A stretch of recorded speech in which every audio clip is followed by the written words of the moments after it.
మీరు అన్నం తినకపోతే దెయ్యం వస్తుందని మీ అమ్మ ఎప్పుడైనా చెప్పిందా?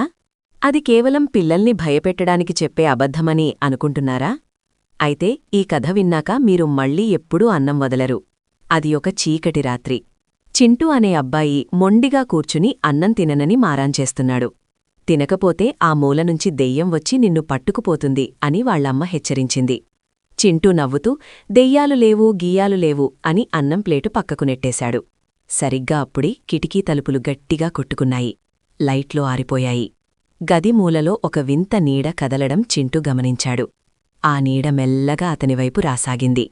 చల్లని గాలి ఒంటికి తగులుతుంటే కింద పడి ఉన్న అన్నం మెతుకులు ఒక్కొక్కటిగా గాలిలో తేలడం మొదలుపెట్టాయి. ఆ నీడకు ఎర్రటి కళ్ళున్నాయి. అది చింటూ దగ్గరకు వచ్చి మెల్లగా గుసగుసలాడింది. నువ్వు అన్నం తినవా?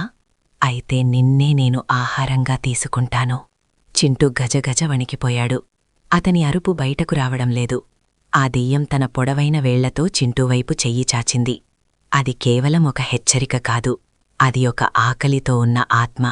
మీ చిన్నతనంలో కూడా ఇలాగే ఎవరైనా భయపెట్టారా? అనుభవాన్ని కామెంట్స్లో చెప్పండి. ఇలాంటి మరిన్ని భయంకరమైన కథల కోసం ఇప్పుడే మా ఛానల్ని సబ్స్క్రైబ్ చేసుకోండి.